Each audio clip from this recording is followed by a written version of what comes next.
其实我们这个村一共修了2条路，大家都只知道我们修的这一条路，但是另一条路大家是不是不知道在哪里？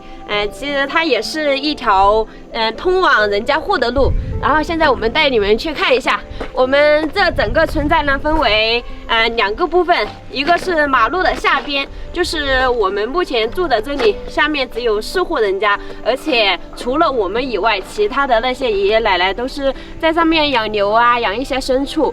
然后在这上面养老啊，还有就是马路的上面，他们上面也有差不多2户人家吧，也是特意为了他们这2户人家开了一条路。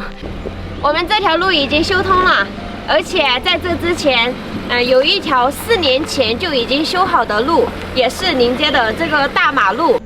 我现在带大家去看一下，这里就是上那2户人家的入口。这条路是以前就修好的，看这个样子，上面应该是可以通车了的，因为这些车轮非常的明显。不知道他们这条路要不要硬化？我们那条路的话，硬化肯定是在年后去了，所以他们这条的话，不知道有没有做打算。如果做打算的话，到时候也可以和我们那条路一起硬化；如果没有打算的话，估计就是这个样子了。因为他们这里通车根本就不影响的。它不像我们那里的非常陡。它这个是特别平缓的，而且它这个路面也非常的坚硬，它不会像我们那里刚修出来的时候那么松软的土地容易下陷，这个就完全不会，不管是天晴下雨，那个车直接我开上去都没有问题。但是他们这条路的路面宽度没有我们新修的那条路宽。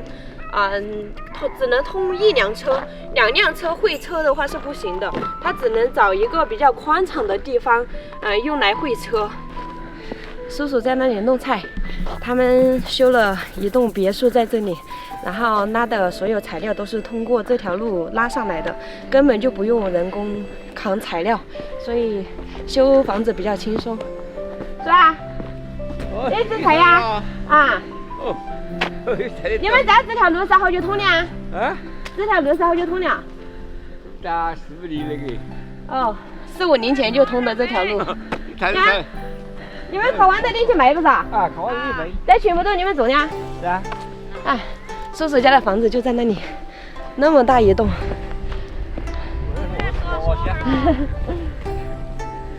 你们之前修这房子的时候，阿姨全部材料都是直接从这条路拉的？是啊。直接拉到家门口哈。还是比较方便的，直接拉到家门口了。他们这条路所以硬不硬化都没有关系，因为直接可以拉很重的材料都可以直接上去，而且那种大货车都没有问题。大家看，目前前面所看到的这些菜地都是叔叔阿姨家自己种的，他们种去街上卖。他们修那么大一栋房子，全靠自己种菜卖了之后拿来修的房子。你们2个老的外头啊？那你们儿子呢？我们儿子也结束了哇。你们的老过年啊？我们是我们管他们管不的了哇，是他们也生了一栋，没有看看你们房子？有啊，他们这个也是政府给他们修的路，这里就一共有2户人家，1户在上面，还有1户就是阿姨家在这下面新修的房子，以前他们也是老房子，也是刚修起来不久，通路了就比较方便了，所以就打算把这个房子给修起来。虽然他们这上面只有2户人家，但是路都是通到家门口的。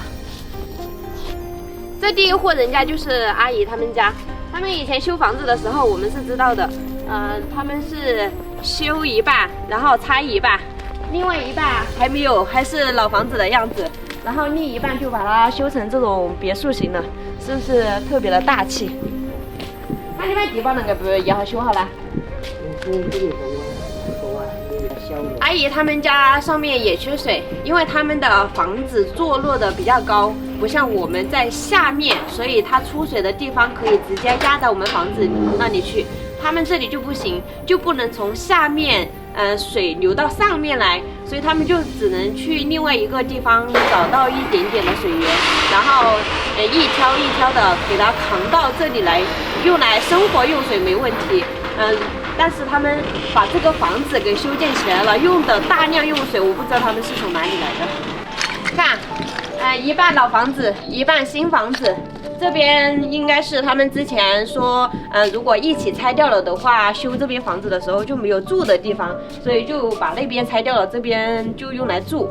然后现在两边都修起来了，两边都可以住了，那边是供他们的儿子住。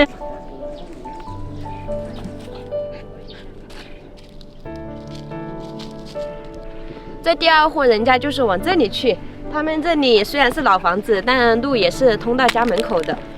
他们在这里，以前是种一些西瓜，到吃西瓜的季节就拿到街上去卖，因为他们自己有3轮车嘛，然后，把西瓜从这条路拉到街上去，还是特别方便，又不用人工扛，是不是？直接放上车，拉着就走了。然后还养了很多的蜂蜜。这一整条路就特意为他们2户人家修的，而且都修到了家门口。多少能个卡球？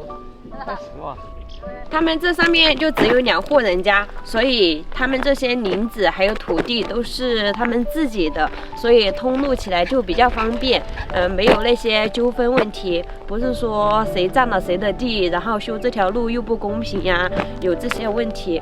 然后我们下面修路就是，因为那些纠纷太多了，占谁的地都不高兴。本来在20年前就要通路的，就是因为这些矛盾问题，所以没通得了。人家他们这里在4年前就已经通了这条路，而且都是通到家门口的。人家这条路通了之后，把房子又给建起来了，是不是？房子也得了，路也能享受了。刚刚阿姨说了，这条路其实硬不硬化都没有关系，因为都可以正常的开车上来。像他说，如果能硬化的话就更完美了，因为硬化了之后走路要方便一点，开车的话也会安全一点，下雨天也不会打滑。这条路到叔叔阿姨家2户人家的那个距离，直线距离都是50米，而且我们一路走下来都是特别平缓的，没有像我们下面的那个坡度特别陡。然后他们这上面唯一不足的也是缺水。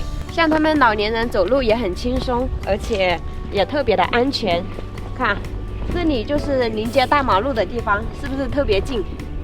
他们上面用水也是一个大问题，因为他们坐落的地方比较高，我们蓄水池是修在下面的，所以也没办法把我们蓄水池里面的水供给他们使用。他们在那边修了一个小的水井，但是它是在马路边上。在他们没有修路之前，也是走的这种石梯路。这条小路就是他们走向他们房子的那条小路。自从那条马路开通了之后，这里就很少走了。他们这里这个水井是用水泥砂浆临时这样做的一个水井，没有做盖子。所以它的这个叶子会掉在里面，它这里的出水量还是挺大的，它是从这个石缝里面滴落下来的。虽然它滴的比较小，但是滴水成河，大家都知道。他们的房子就在这个崖壁上面，因为他们坐的地方会比较高，那个水井是在低处，所以没有办法用水管往上拉上去。他们靠他自己解决了路和水的问题，我们也是靠我们自己解决了路和水的问题。所以在这上面的话，虽然有不断多的挫折，但我们都能迎面而解。